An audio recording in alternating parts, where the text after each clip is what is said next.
Hello everyone, welcome to Corporate Skiller channel. In this video, we would be seeing how to calculate the average sales for repeat customers in Power BI. We would be using calculate DAX measure in order to do that. Stay tuned till the end of the video and do subscribe to my channel for more videos on Power BI. For going through the example, we have created a simple data set with customer ID, order ID and sales. The customer ID is not unique since one customer can have multiple order IDs, but the order ID is unique since there is only one order ID associated with a single sales. Since we want to calculate the average sales for return customers, we would be considering only those customer IDs which have more than one order ID associated with that. So in order to showcase it more, let me show what it means. So let me filter it for this particular customer ID, that is 123. So this particular customer ID has more than one order ID associated with it. So what we would be doing that is we would be calculating the average of the sales for this particular customer ID. Let me remove the filter here and let me go into the reporting section. So in order to do that, we would be using DAX measure. And in this DAX measure, what we would be using is calculate function. What calculate does is, calculate allows us to conduct a particular operation, that is, we can sum, we can average, but it also allows us to pass in a filter.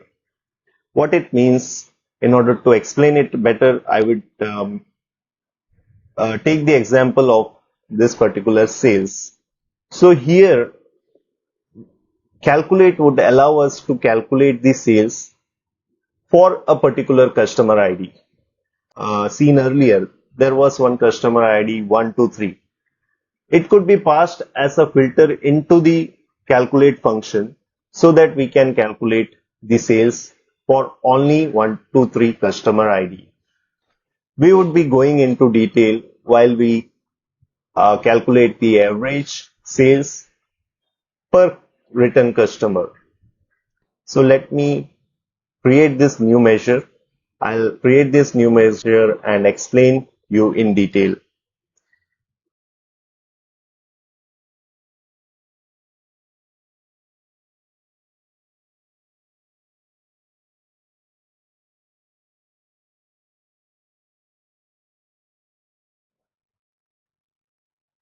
So we have created an average sales per return customer as a measure. So let me explain what this particular measure means.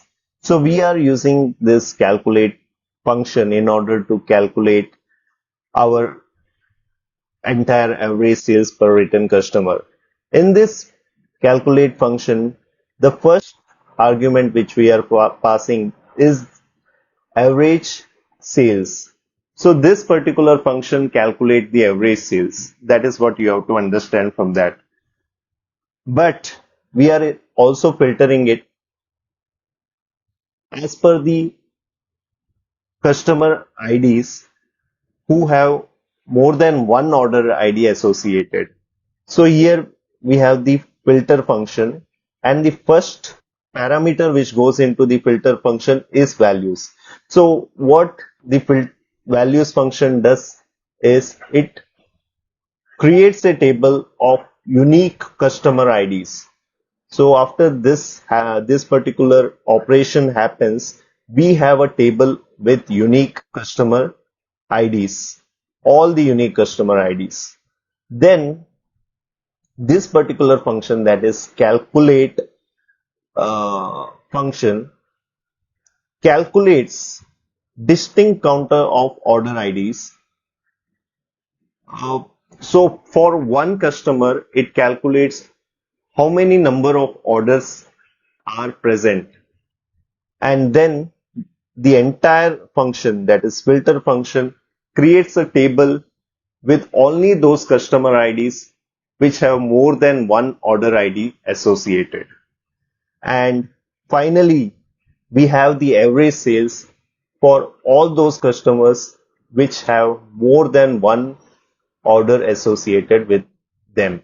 That means all the return customers. Let's see what is the value. So the value of the average sale per return customer is 1666. And if we want to find, we can also create a table here. And in this table, what we can do is we can pull in the customer ID and pull in the average sales associated with that particular customer ID. So in this particular table also, the average sales which is shown is only for those customers who are return customers. So this is basically a video to showcase the average sales per return customer, and it also showcases how to use the calculate DAX measure. It is a very useful DAX measure, that is calculate, because it allows us to pass in the filters. I hope you enjoyed the video. Thanks a lot for watching, and do subscribe to my channel for more videos on Power BI and Excel. Thank you.